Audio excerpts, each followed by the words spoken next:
Thank you all for coming here on Sunday morning. It's so nice to see that tea resonates with all of you.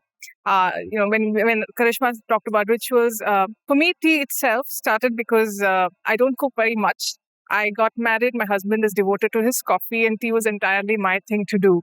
So I started finding ways to make my whole tea making and tea brewing more interesting for myself. I started looking for more tea. I found that if it said more leaf, I like the flavors a little more. If it said Assam, I kind of seem to like it a little more. And then, of course, I had a child, and he became even more a big fixture in my life. It seemed like the only legitimate way to get out of get a 10-minute break for myself. So in the last 10 years that I've been learning about tea, or tasting tea and making tea and meeting people who make tea, there's just so much happening with that. And but before we go into it, I hope you all enjoyed the tea and chai you had. For those of you who had the black tea without milk, that's from a small. That's the Lapsang Souchong from Sri Lanka. It's a Chinese style of tea. It's usually smoked over pine wood, but since it's a Sri Lanka, it's smoked over cinnamon wood. So you would have had some of that. And just an added bit of trivia, it's also a tea that Benedict Cumberbatch likes a lot. So, you're in good company. It's also a tea that Benedict Cumberbatch likes a lot. Dr. Strange likes it. Good to know, right? I thought so. I thought so. And the other tea, the chai, is from a estate called Halmari in the Moran district in Assam. It's a second flush single estate tea. The estate is 100 plus years old. It's one of the finest Assam tea producing estates. And this blend I got from a brand called Teacups Full. They're a Gurgaon based family brand. And what they've done is they have blended CTC with leaf. So CTC gives you the body and strength. The leaf brings in the flavor. So it's a personal favorite. So I thought I should share with all of you. So I hope you enjoy those teas. Why Assam? I was trying to think about what we could talk about, right? And I feel the one thing we probably need to know more of is our own history with tea, the Indian tea history. The Chinese have it for 5,000 years. Our recorded history is perhaps 200 years old. But that's a very interesting story. So I thought I'd share that with you. And it begins in Assam, where you had the chai from. So last year, the Assam tea industry said they turned 200 years old. So 1823, when the tea industry started, what happened? I think there's one man we need to credit. His name is Maniram Datta Barua. He belonged to an aristocratic family. And in 1823, he was in Bengal, living with his family because they had escaped Assam. The Burmese had invaded Assam, so he had moved there. But 1823, they decided to come back home, back to Assam. And it was still the time of the Anglo-Burmese War. The British were, gaining control. And Maniram was 17 years old at that time. But for a man that young, so enterprising, so out there, it's said that he kind of showed the British, things they needed to know about the lay of the land, took them to Guwahati, helped them win the battle. There's one other thing that happened that year. He also knew the British were looking for a way to grow tea in India, that they wanted to break the Chinese monopoly of tea. And there were experiments happening. They were smuggling saplings from China, and they were trying to experiment here. And Maniram Datta found a Scottish guy called Robert Bruce, who was caught in all the action in the battle, and said, you know what? We make tea in Assam. Let me show you. And he took him to this tribe called the Singphos. You will find them. They live in Assam, Nagaland, in that part of India. And he said they brew a beverage that's made from a leaf. Could it be tea? So Robert Bruce and he went. The Singpho chieftain was called Bisagam. And Bisagam brewed some tea. No milk, leaf, made. And Robert Bruce said it's probably tea or something similar. So he took some leaves, sent it to the botanical garden where these experiments were happening about tea and tea growing and all of that. But he didn't live to see what would happen. He died within a year. But his brother took over, and they found that it was indeed a variety of the tea plant. They called it the Assamika variety. And, Maniram Barua was rewarded. When the Assam Tea Company was set up, he was made the Diwan. And he was very good, very, very good businessman. very successful, set up several tea gardens in Assam in that time. And then by 1845, he decided to quit his job because by that time he'd also set up 2 gardens for himself. So he had his thing sorted out. But the other thing about Maniram Barua was by that time he was more famously known as Maniram Diwan. He'd been Diwan of the Assam Tea Company for a long time. The thing is, he was pro-British because he wanted something from them. He wanted them to restore the Ahom kingdom. He'd been chief minister, the king had been dethroned, and he wanted the Ahom kingdom back. He was an aristocrat. He wanted the good life. But the British did not agree. So he started taking part in all the anti-national activities, the anti-colonial, the anti-imperial activities that was all brewing at that time. I think Sepoy Mutiny happened in 1857, and Maniram Barua was arrested, and very, very quickly, within a year, his sentence was passed and he was publicly hanged in 1858. And some say it's because of his anti-imperial activities, but there are also many who feel the fact that he stood up to the British as an estate owner himself, meeting them on their turf. That didn't go too well with them. And it was his undoing that he did that. But, before we go on further with the story, let's go back to the Singphos a bit. Now, they also rebelled against the British. It was not very pretty. But keeping aside the politics of what happened in Assam and the independence struggle, what were the Singphos drinking, right? So if you look at the map of India and China and you erase all the borders, you'll find that Assam, the Northeast, Yunnan, all of these are in reasonable proximity to each other. And Yunnan is the birthplace of tea. It's where tea was grown and where it today remains a very, very important, it's one of those intangible cultural heritages that the UN has passed. So the tea could have traveled to Assam, tea could have been part of the landscape. I mean, anything is possible because it's all part of the same region. And the Singphos, I spoke to somebody who said he was from the Motok Moran tribe. And he said, if Robert Bruce had come to us, we were also making tea. The story would have been different. Similar, but different. Now we recognize the Singphos as the ones who introduced tea to the British. They make a tea that's called Falap. They still make it. It's similar in some ways to the Lapsang Souchong you had today, because what they do is tea is grown, they pluck the leaves, and this plant has large leaves. It's not small, it's large leaf tea. They pluck it, they sun dry it, wok fry it. They have bamboo, stuff it in bamboo, keep it on their stoves. And over a few months, it gets the heat from the stove that they're cooking on, kind of, and it's firewood before now. So the firewood smoke would kind of oxidize it. And then when you take it out, it's like a hardened, you'll see, I don't have a fala, but something similar. So it's a hardened, compressed cake almost that you cut and then you brew in hot water. And it is smoky. It isn't a bit of an acquired taste, but it's a tea that's very, very intrinsic to that region. It's called the fala. It's intrinsic to that region. All the tribes there, it's quite well known there. The fala. And you can also buy it online, by the way, now. It's available. It keeps up to 5 years if it's in its bamboo casing. So these teas age well. You don't need to worry about how it is. So if we were already drinking tea, right, what did the British do? So I was asking a planter friend called Raj Barua, I said, what did the British do if we were already making and drinking tea? He said, he calls it a great disruption. He said, well, the Chinese have small tea farms. They'll pluck tea a few times a year. They will handcraft the tea. The British said, let's cut down acres of forest. Let's fill it with bushes. Let's pluck tea every 2 weeks. Let's find ways to produce mass volumes. And that's what they did. And there's certain audacity of ambition, right? And what brought that on?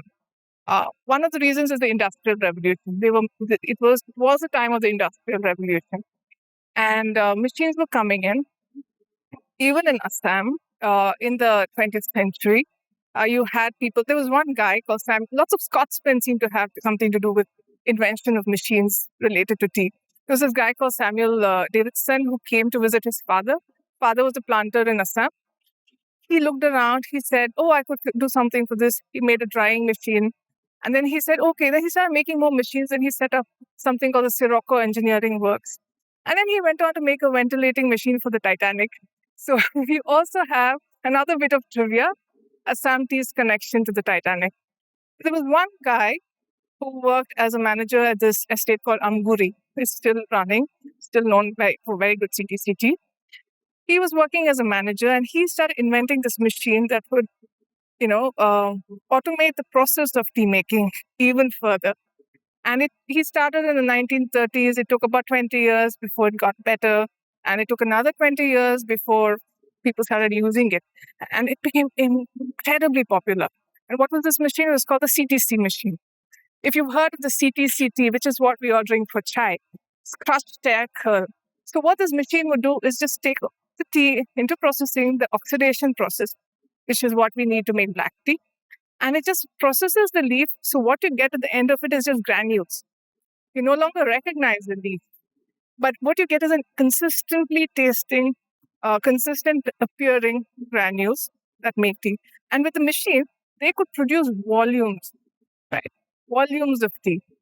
And this just changed everything about how the colony actually ran, how the British actually changed the industry. They went from tea being a Chinese art form to a commodity, which is also why in India, when we look at tea and chai, we just think of it as a cheap beverage we can have every day and not that fine. We don't have the ceremonies. It's never been told to us as that. So all this was happening through the 20th century. So how did we become a nation, nation of tea drinkers? What happened to us? Because all the tea that was being made was exported. None of it was being made for us. We were not the market for the British East India Company until the beginning of the 20th century. They suddenly realized here was a captive market for tea. And they tried. Lukewarm efforts happened. We didn't take to it.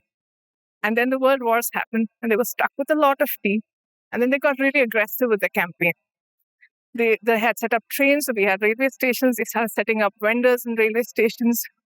They stuck posters saying, this is how you brew tea. Take the pot, the English style, the pot, warm the pot, put the tea, pour boiling water, steep it for a few minutes, stick your pinky finger out, the works, right? Then they also started distributing free samples. And then they started sending people house to house to teach women in the homes how to make tea. So they got us really hooked to tea. And I said, and when? This was still tea we're talking about. It hasn't yet become chai. Right? So when did tea become chai? And how did tea become chai? Or is tea chai? So that question took me to an American professor who's a Ramayana expert.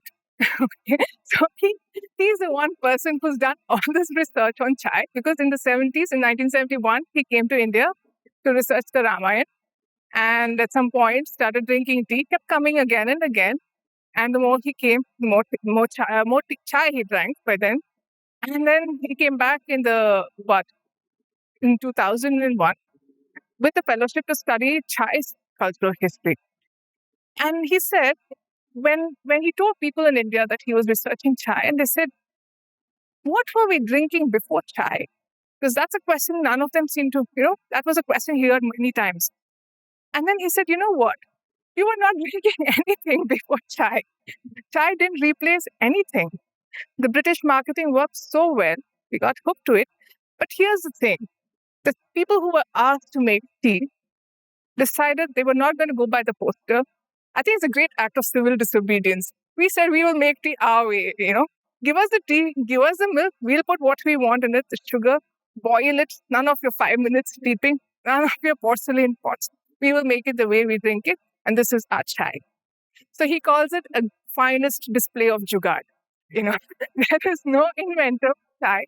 It has happened, it has come into being I really think, this great act of civil disobedience, and that's what gives it its cult status today. So that's how chai came to be. But look at this, from a nation of being not drinking tea, in 100 years, we were consuming 70% of what we produce. Today, we produce 1.3 billion kilos a year. We consume 90% of the tea we produce. That's what they created. That's the difference from then to now. And in an extraordinarily short time, right? I mean, it took so little time.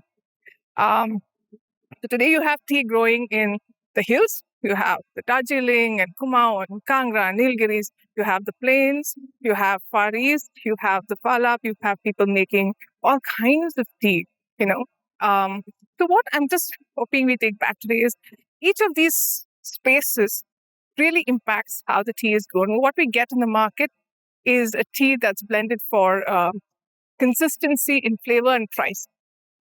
What we've been sold on is you buy this tea, you're paying the same price for it, it'll taste the same. But tea is a seasonal product. It's supposed to taste different every season. And it's supposed to taste different if it comes from different places. A hill-grown tea will not taste like a plains tea. A smoked tea will not taste like chai. So I think some way, I hope if the one thing that you all take away, if not from what I said, from the teas we're going to taste now, is how, like wine, terroir really impacts tea. And there's more than one kind of tea, and there's more than one way of brewing it. There are no rules. You can break every rule that's thrown at you. And, the thing to look for is to find new teas, enjoy the discovery of tea, look for the place it comes from, the people who make it, and the people why they make it a certain way. Enjoy the differences every season, and drink more tea. I think that's the other thing we need. Drink more tea. It's interesting. I was wondering when the story of tea would come, because I have this narrative firsthand from someone who dealt with making tea. This was in the post-First World War period in Bangalore. I'm talking of Bangalore. Baba Budan had already established coffee. And so nearly everybody used to drink coffee. And Brookbond was finding it extremely difficult to break into the market. So they employed widows, of whom there were plenty in Bangalore, gave them a Nirbhaya stove, a saucepan, a vessel for milk, and made them go from house to house, brew tea, and serve it free. And the marketing was very smart. See, all the men folk were working in offices at that time. So they would go away to work around 10:30 in the morning. And these ladies would visit the homemakers somewhere around 1:32 when they were just out of their siesta, and then hawk the tea to them. They were actually giving it away for free. And the ladies were paid 50 paise those days for each day's assignment. And they got the women hooked on to tea. The men would still go to cafeterias to have coffee because the women didn't want coffee at home. Very interesting. So it's amazing how many people remember grandmothers, hosting these door-to-door, tea promoters. But what a great way to promote tea. I mean, it's so aggressive. I mean, how they did that, and very, women, but tea and women also have. And there's another story, another time perhaps, but how tea has actually played a role in the women's suffragette movement in the US and the UK as well. Because coffee was always seen as a man's and very masculine, but tea rooms then became the spaces where women could go, and when they went, they did what they had to do. I discovered this blend, which is one of my favorites, is an Irish tea. The story is that they perfected the blend and they wanted to protect the process so much that they would export the leaves and process it in Ireland and then sell it all over the world. They wouldn't want to process it here in India. And similar thing was a discovery. But I don't know if it actually ended up adding flavor to the leaves while they were being transported, like how in coffee you have monsoon Malabar, which picks up. So is there any such story that you are aware of where the British picked up the tea from? And there's also some of the blends are from other colonies like Africa and Kenya as well. So the English breakfast is a blend that uses Kenyan, Sri Lankan, and Assam tea. So all black tea, all colonies again, all British colonies. But taking tea green leaves itself would have been a challenge, because what happens as soon as you pluck, the oxidation starts.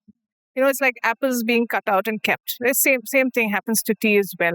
So even in the estates, there has to be a processing facility as close as possible because within an hour it starts changing. So it's likely that it was a story they told, like the Earl Grey. It's again a fabricated story, right? I don't think Mr. Earl Grey, the Earl, His Highness, the Earl, had anything to do with it. But I do think the British fall short when they come to marketing teas. The Chinese do it way better. Their stories are far more fantastic. They involve, magical things happening. So I would go with, I would go with the Chinese on this. The British stories are okay. So tea with milk or without, and why? Both. So black tea, because it's very tannic. So what happened was when the CTC machines came, the cost of tea reduced because they were producing volumes, right? So then when they sort the tea, it sorts by size of granules.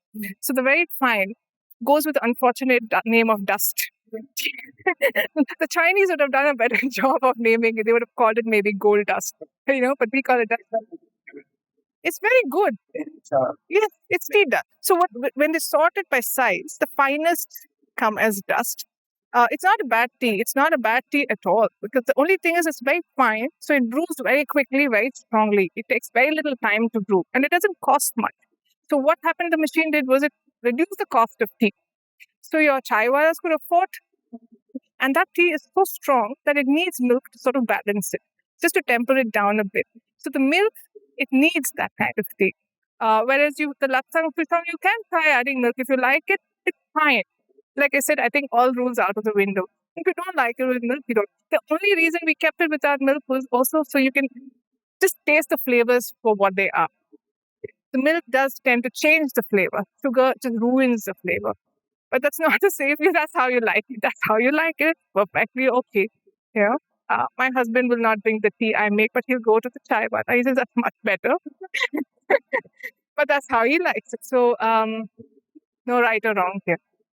So we thought we'll do one green, black, and white. If you're drinking green tea for health and hating it, please switch to white. You will love it. So oolong is there in Chinese and Taiwanese style. Very, very flavorful because there's a lot of craft to making it. It's not just about the plant.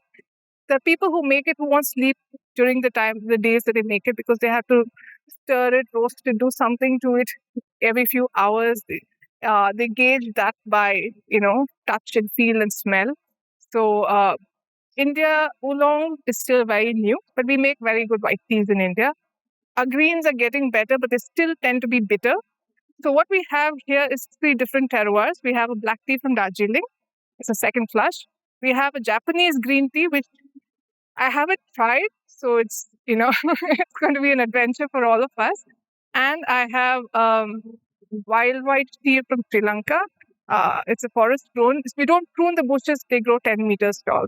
So this is from an abandoned estate where the teas are now full-grown trees.